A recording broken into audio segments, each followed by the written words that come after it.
also been a fantastic time, Mike, is the Dallas Mavericks. The Dallas Mavericks did not sit Luka and or Kyrie. They played, and Kyrie, it took a second, but he really got going. Great fourth quarter. And the Mavericks win again, now 6-1, which I believe is the second best record in the NBA. Yes, and this is so pleasantly surprising to me. If you remember to start the year, I said 42-40. I'm not saying, oh my gosh, now they're going to win 55 or 60 games. But this is a great start, and I will say this.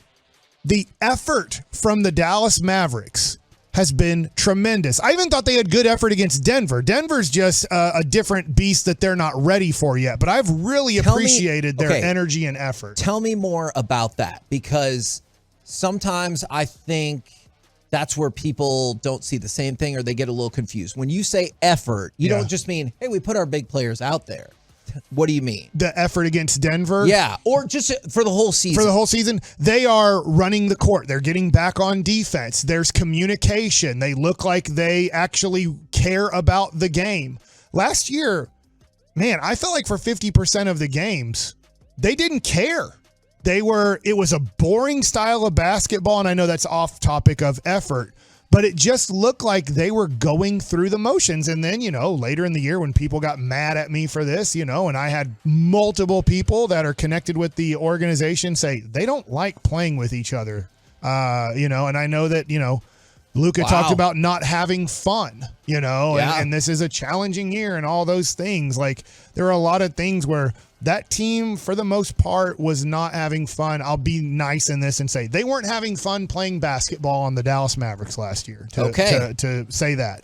And it seems like last year, 10 out of 10, they don't try in that game. They're like, who cares? We're just whatever. I guess we'll win 55 games. Like, no, you actually have to try to win 55 games. It just doesn't magically happen. Yeah. And so this year, the Denver game, and I don't want to spend time on the loss too much here. They're a different beast with Jokic and Gordon and Michael Porter Jr. and Luka talked about it. We didn't talk about it because of the Rangers run, but after the game, even Luka's like, look, we can't match this. We need to play bigger. We need something. Now, Maxi Kleba has been hurting out, and look, he's a guy that he needs, in a weird way, he needs to miss 25 games a year to maybe be healthy for the playoff run.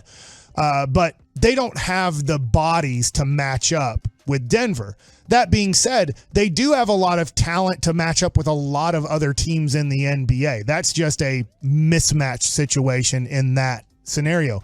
And last night, it looked like I was going to be right in this matter. It was 46-31, I believe, in the second quarter. I think that is correct. And so it's just like this is the way the NBA works now. Teams just decide to take off games. They don't want to fight through the fatigue of having to play a back-to-back. And the Mavericks did. The Mavericks' third quarter was tremendous. They carried it on into the fourth quarter. There were ups and downs. It's an NBA basketball game. But I was really impressed with how much they wanted to win last night, because last year, that was not the case for the majority of their games. And I love that if a play doesn't go your way, you just keep on playing. I'm not saying that's going to be the case every single time, but I do like seeing that. I want to get your take on Dereck Lively, because it's really interesting. I think you saw the hybrid version of the good and bad that can come along with him last night is because he got into foul trouble really, really quickly. Yeah. And that sometimes happens to him. But he was able to play through some of that foul trouble and have a impactful enough game. Like, I know it wasn't as good as his game before when he was 15 and 14, but I thought he had a solid game, especially considering he got into foul trouble in a hurry. Yes, Dereck Lively has been outstanding as a 19-year-old starting center in the NBA. And look, last night, 16 minutes because of foul trouble. He had 5 fouls. Now, there's been other games where they've just decided to go in another direction because of matchups and stuff, and I totally get it. But, man, I do think the Mavericks, this is going to be crazy, Kevin, because you know the Mavericks history well. For the first time in Mavericks history, I think they drafted a center. Okay. I'm really glad that you said that, because and they since 1980, if you're younger, 1980 was the start of the Dallas Mavericks. They've literally never drafted a center who's worked out. And that's the thing, is when you point to like, hey, Tyson Chandler. We're like, well, we didn't draft him. Yeah, he was here for 1 year. But that's why he's so beloved, because we're so short. James Donaldson we got position. from the LA Clippers. He did make the All-Star team in 1988, but we did not draft him and have him the majority of his career. It's been 7 games for Dereck Lively, and I realize, you can kind of craft these stats however you want. Right. But one thing I am super encouraged by, in 7 games, Dereck Lively has had double-digit rebounding 3 times. All right, and that's one of the things we talked about. I told you I thought he has an elite defense and shot blocking tool. Well, all of a sudden, you're starting to see some flashes of those rebounding look.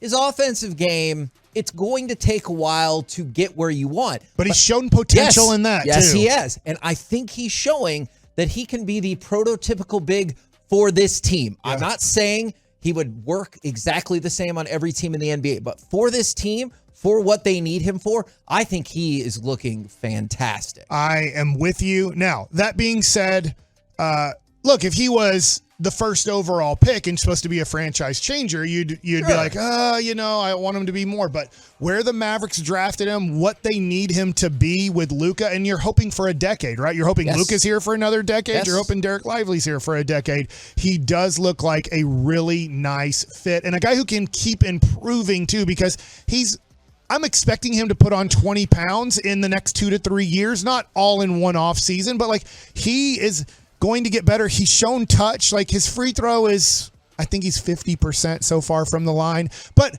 there's a shot there, right? I don't know if he's ever going to be able to shoot an NBA 3-pointer, but that might come 3 to 5 to 7 years from now. I don't know, but the ability to finish around the rim violently and sometimes with finesse has been really nice. And I think you're right about maybe 2 years when the body fills out, both in terms of he's going to have to work on it, and then just naturally his body will fill out more because he's only 19. Tyson was a weak guy with the Chicago Bulls. If you don't know where he came from, he started off with the Bulls, was really weak. People in Chicago said this was a horrible pick. We screwed up tremendously. It was when he got with Chris Paul. Isn't this interesting? Yes. Tyson Chandler looked like a trash player in the NBA who was going to be a guy who played 15 to 20 minutes a night and you're going to be disappointed with. And Chris Paul changed the outlook and the outcome of that player. And I do think that Kyrie and Luka have that ability to make a guy like a Tyson Chandler, like a Dereck Lively, look like a really nice offensive weapon at times. And I'm going to throw this in there as there's a lot of congratulations to go around early in the season.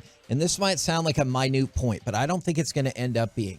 Grant Williams can drop in a few more points than anticipated. I think when we came here, we talked about his defensive abilities, and I had him kind of pegged at about 12 points. It's early in the season, but he looks like somebody who can maybe give you 15 points a game. Yeah. And I know you might be like, 3 points, big deal. But 3 points on your average, that's hugely different, and that's a big step from him.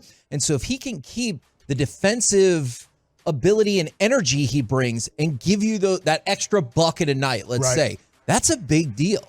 Yes, he has been a very nice ad and is fitting in well. I will say, whoever it is, I believe it's Nico. I think we need to give Nico credit here, but obviously there's other people involved in off-season stuff. It looks like with what they did a good job of getting pieces that fit Luka and Kyrie. Yes. Luka is playing at a much faster pace. They're not playing the most boring offense in the history of basketball anymore. Hated that offense. I think every player hated it.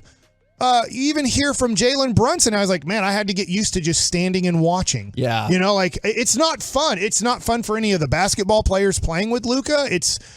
You accept it because of how great Luka is, but now they're pushing the ball. They're trying to get early baskets. There's actually people that don't have the basketball that, besides setting a pick for Luka, are actually moving. Last night, if you go back and look, Kyrie hit a big 3 late in the game, and it was off of a Luka pass. And then they pushed the ball. Then Kyrie passes to Luka in transition, and he hits a big 3, which those 2 threes kind of made you feel like we're going to win this game. They just put this game away by those 2 guys working together. But Kyrie wasn't standing at the wing for 20 seconds just waiting because they wouldn't leave him wide open. He actually worked from baseline to wing, so moving without the ball and another guy moving without the ball caused the defense to not know where guys were. So I think Jason Kidd deserves credit for telling these guys, we are going to push the ball more, and they are. And then guys are moving without the basketball, making it a little bit more difficult for the other team's defense to go, we know where three guys are going to be. They're never moving. And these guys are actually moving at times without the ball, making it more difficult to guard. And I think if I could just tag on one more thing to that, if you can hit that magical season, which it's way early, I'm going to say that several times, but it's looking like maybe you could, where Luka hits 40% or hell, 38 or 39% of his threes, considering how many threes he shoots, that is going to be magical. So I think you're onto something there. Is not only is he still just as good, if not better, than he's ever been in his career, his ability to contribute the exact same way when the pace of play is being picked up, I cannot overstate how important that is for this team. I can't tell you how fun it's been watching what I call real basketball. I love Luka. I love Luka last year, whether you say, no, you didn't. You said all these bad things about him. Yeah, I say bad things about people when they don't do well. It doesn't mean that I don't think they're not great. Luka's style, James Harden's style, is the most boring style of basketball that you can watch from a spectator standpoint. It doesn't mean that it doesn't work, but it is really boring to watch. Yeah. This has not been boring to watch these Dallas Mavericks play basketball, and they have taken advantage, Kevin, of their schedule. I remember at the start of the year, I said they really need to be 7-3 after their first 10 games. There's 3 more games: home against Toronto, home against the Clippers, and at New Orleans. That will end their first 10 games of the year. And I thought, boy, looking at this schedule, they need to get off to a good start because it's a soft schedule to start. And you have to be really proud of the Mavs. They were able to win without Kyrie a couple times. Last night, the guys, I wanted to say a different word, which would probably not go on the air but they gutted up, I will say. Yep. And they said, we're going to play tonight and we're going to play hard. I don't care that we played last night in Dallas. We got on a plane and flew to Orlando on the most beautiful plane you can fly on with all the treats and eats you can have, then spent the night at a 5-star resort hotel and then woke up and got ready to play a basketball. They decided to play. And last year, 100% of the time, that team did not want to play that basketball game. And so there's something different here. There's something about the chemistry. There's something about the liking everybody as a player. They're not 15 individuals wearing a Dallas Mavericks jersey. They seem to be 15 guys wanting to wear the same jersey and work with each other. I'll even give this real quick. Derrick Jones Jr. is way better than I thought. Even at the start of the year, I was like, what are we doing? This dude's been in the league. Everybody's tried it. Pat Riley tried to use him, couldn't use him. The Mavericks are figuring out a way, and we'll see. It's 7 games, but they're figuring out a way to use a guy in Derrick Jones Jr. that the NBA had given up on. He already had back-to-back games in the Memphis and Chicago game where he probably scored more points than you thought he would all season, right? I was like, what are we doing, man? Derrick Jones Jr., okay. But, and not in an okay, good way. Fine. Yeah. I can't believe we're doing this. But it is working out. And this is where Jason Kidd is very confusing to me. His first year as a coach, really good job. Second year as a coach, I don't know if you could have done worse. And now through 7 games and only 7 games, he seems to be pressing right buttons. He seems to be, and I know it's not all him making substitution decisions. He's not playing Luka 12 straight minutes because if you're going to play at a pace like this, you can't play him 12 straight minutes in a game. And so he's doing a good job of rotations. And so I've just been really impressed so far. I don't know where this season's going, if it is going to be a championship season. I do think this. What a great start. You're a Chicago guy. Yep. Through your son. Yep. I do think he doesn't fit perfectly, but I do think their center would make a lot of sense here. Vucevic? Yes, because right now you are having to play Dwight Powell, God bless him, but you are having to play him still half of the game, and I don't know if you do have a good season. I don't know come playoff time, we've seen it, if you can literally play Dwight Powell 24 minutes a game and win consistently. And they're ready to tear that thing down for and good so in Chicago. What do you think, real quick, maybe it's for another topic, do you think that would be an okay fit to team up with Lively? No, I do think that's a good fit because physically they're astonishingly different, but he can stretch the floor a little bit more. That averages 11, 12 rebounds a game. That contract is hefty.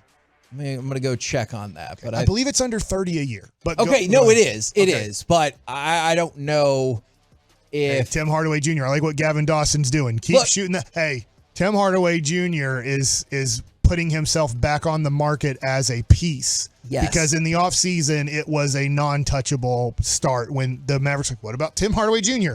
29 teams are like, you keep him.